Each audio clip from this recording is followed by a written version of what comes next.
of the United States of America and to the republic for which it stands, one nation, under God, indivisible, with liberty and justice for all. Good evening. I'll have the clerk please call the roll. Supervisor Fountain? Here. Clerk Chofiu? Here. Treasurer Horning? Here. Trustee Tremaine? Absent. Trustee McMullen? Here. Trustee O'Connell? Here. Trustee Petrucci? Here. Thank you. Item number 4 is approval of our agenda. Move. Support. Motion by Trustee Petrucci, second by Trustee O'Connell. Any discussion? Being none, all those in favor say aye. Aye. Those opposed, nay. Motion carries. There is nobody here this evening for call to the public. Move on to item number 6, which is approval of our consent agenda. So moved. Support. Motion by Treasurer Horning, second by Trustee Petrucci. Any discussion? Being none, all those in favor say aye. Aye. Those opposed, nay. Motion carries. Thank you. We have one issue this evening for pending and new business, and it is a Lexipol First Responder Training Program proposal. And we have our Adam Carroll from the Heartland Deerfield Fire Authority. Welcome, Adam. Thank you. You have the floor. Thank you, sir. So the training program request you have in front of you is a company called Lexipol. It's nationwide. They're actually pretty popular and fairly well used. What they do is assemble model policy for both police and fire agencies. They started with police and have been doing fire for certainly well over 15 years now. But their focus is on creating and keeping up-to-date policy and procedure with law changes, case law influences, all those things, NFPA standards, whatever it might be. They are monitoring, refreshing, and keeping all that stuff up to date. And then it's wrapped around a platform that basically gives all of our staff access to it, but also to some degree requires them to engage with it, to ensure that they've gone over a policy and either signed off on it. And some of the what we call low frequency, high risk policies, there's actually training pieces that get tossed at them, little 5-minute drills where they're able to, for instance, we could tie it to their computer login, which is the most common way. And when you log in, well, you're going to get kind of a quick quiz on operationally, how would we apply this particular policy? And again, it generally tries to focus on those low frequency, high risk type stuff that we don't do very often, but it's really important that we get it right the first time. So this training piece is wrapped around it also, which is really one of the big sells behind it. There's quite a few agencies even around us that use it. I don't know their exact count of fire service stuff, but I can't remember if I included the list. But as of about a year and a half ago is the last time I got an updated list, and just the Michigan departments was probably 30 or 40 departments deep, I think, and a handful of them actually around in our immediate area. Most actually here in Southeast Michigan, because generally we're a little more active, higher populated area across the state. So it's very attractive and useful for that. There are also some pockets on the west side of the state, not surprisingly, in and around the Grand Rapids area and Muskegon County. So the proposal you see runs through there. The concept is there's kind of this buy-in to, they come alongside us and take their model policy set, our current policies, mesh them together so they end up customized for our agency, and then we go through anything that they have policies for that we don't, and again we go through them with them to kind of adjust them to our size and style of organization, and then they manage the system from there. The training piece obviously comes along with that also, but it's that front end lift of kind of getting the system going. After that is a kind of an annual subscription fee, if you will, for continuing to use the platform, for keeping all the policies up to date, for managing the training and tracking piece on the back end. The idea with this proposal would be with Heartland's doing the front end of it, and then from an authority standpoint, that Deerfield share part would be picked up in the annuals for probably the first somewhere between 2 and 3 years until they spend their share of what would have been the same investment. And then the fire authority would pick up the annual from there.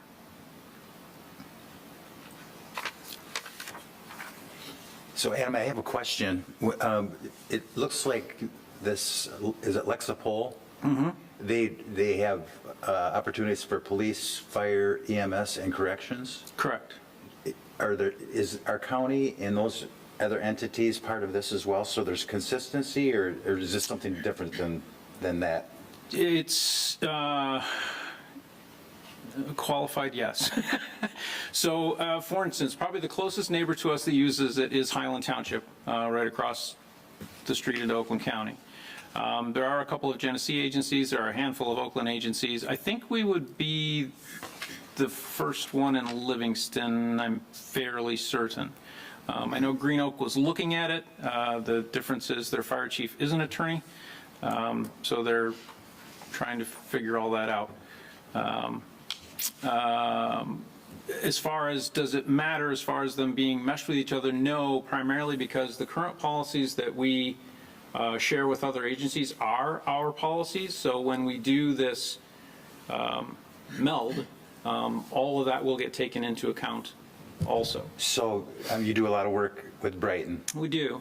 So Yeah, about you have a lot of probably a third. policies that are similar to Brighton? We directly share, both of our signatures are on about a third of our policies. So when something else comes aboard, Brighton's will change as well? That's the idea, yeah. And I've talked about with Chief O'Brien about that, is that, you know, if by the time we mesh these, if in the future there's change that influences a policy change on one of those policies, I would notify him. And obviously it's his prerogative to consider to do it or not do it, but for the most part, it won't be for ours. The reason they end up making changes to policies is because either there was a new law change, a change to an existing law, or an influence by case law that would cause us to need to change. For those same reasons, obviously, it would be in their best interest to make the same change. Okay. Any other board members have some questions? Could you explain how this is being paid for? You want me to jump in there? Sure. So we have, Heartland Township has included this in our capital improvements projects under the ARPA spreadsheet. We had previously discussed this, and essentially what we're looking to do is fund the upfront capital costs from the Heartland Township ARPA fund. So this total proposal is about $30,000, but in turn, we will front load, if you will, the capital cost, not the maintenance cost, which is approximately $19,939, but I've also included a 5% contingency in case it requires a new hard drive or something of that nature, a new CPU. And then Deerfield has agreed to pick up the first annual, or not the first, the annual subscription-based fee until it becomes equitable, which we estimate will be most likely between year 2 and 3. So, but from the township perspective, this would come out of our American Rescue Plan Act funding that we received. Okay, thank you. Yeah, just real quickly, there seems to be a lot of things that they provide, policy updates, reporting, ongoing things that go on, and I've always got a concern that I'm sure the product looks good, the policies look good, but it's like a web site for me, is that, yeah, when you get it all set up, it really looks good, but if you don't have the staff to maintain it, it becomes obsolete very, very quickly. Right. So, I mean, is it set up, do you have people that are doing these functions now with what you have, or is there going to be additional manpower needed for this? Yeah, so most of that maintenance piece is actually done by them, which is part of that subscription fee, is for them to do that work, maintain that site, manage the training piece and the tracking piece on what all staff have covered, all the policies. Our part is really going in and working on the layout, on making decisions like you notice it was broken into different categories, right? A level, a type 1, a type 2, a type 3 type thing. We influence where a certain policy falls in the types because that affects how much it's trained on in the back end on the electronic side. So beyond that, though, no, we don't really, the management part, there's not a lot that we do.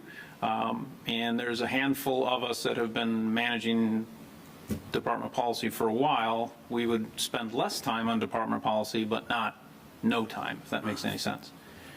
So yes, the time is there for us to do the little bit we need to do to continue to manage it because we've been doing it on our own. The upside is that remainder time, right, we would get to kind of reinvest into operations and other things that we're honestly way better at. Yeah, I guess that's really all I had, other than the fact that in the actual proposal, did they not repeat the whole section? On page 2, the first 5 items are the same 5 items on page 3? That doesn't give me a warm and Services? fuzzy feeling about somebody that's going to pull together all your policies. Policy manual.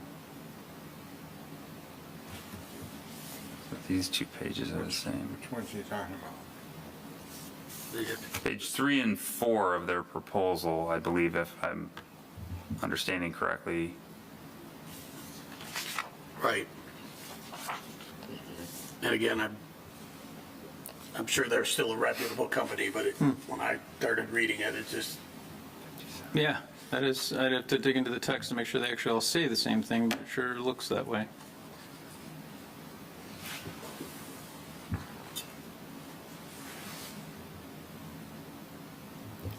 Other questions?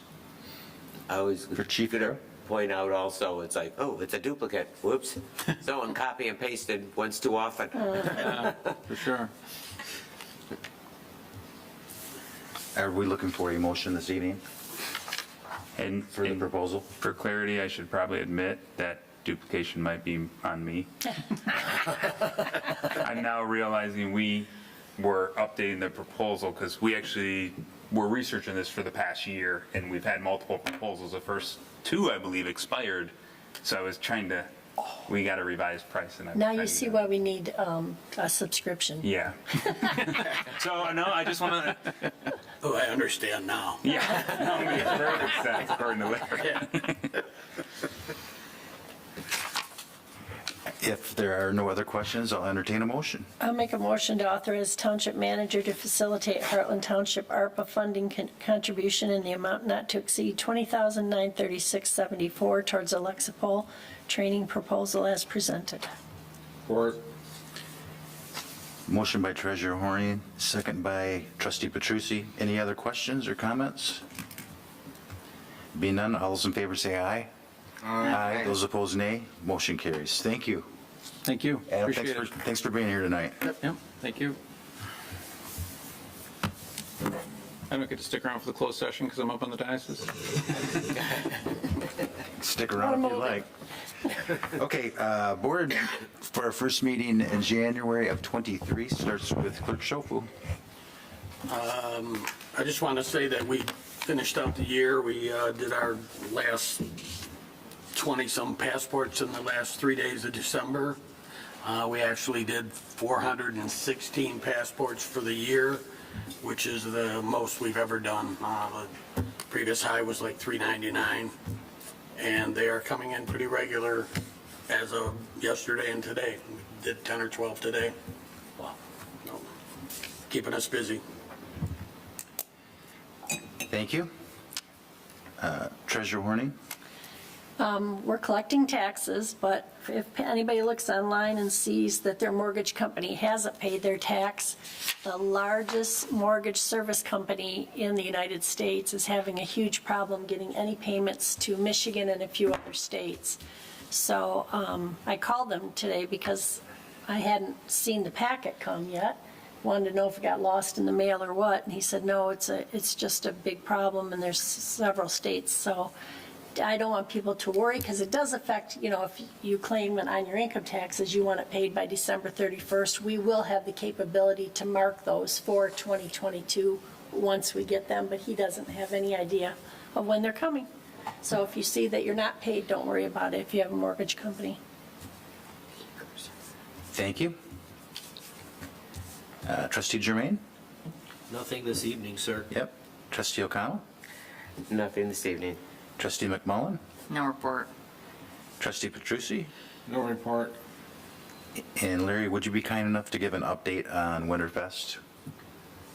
Yeah, the Winterfest will be held on Saturday, February 11th. It'll go from 1 o'clock till dusk. It will end with the fireworks, and we're in the process of getting everything set up right now. We should have the tents booked, the fireworks are booked, the DJ's booked, the concession stands are proceeding with their vendors that they use. Everything's going pretty good right now. We're a little bit behind in our sponsorships, but not much. We lost one major sponsor from previous years, and we picked up one major sponsor, so we kind of broke even on that, but we're still a little bit behind on that. Should be fine, though. Okay, thank you. I have nothing further this evening. Anything else before we go into our work session? Being none, we'll take a brief recess and we'll go into our work session, which is this evening a manager's report and a closed session to review the written legal opinion of the township attorney subject to attorney-client privilege in accordance with Open Meetings Act MCL 15.268.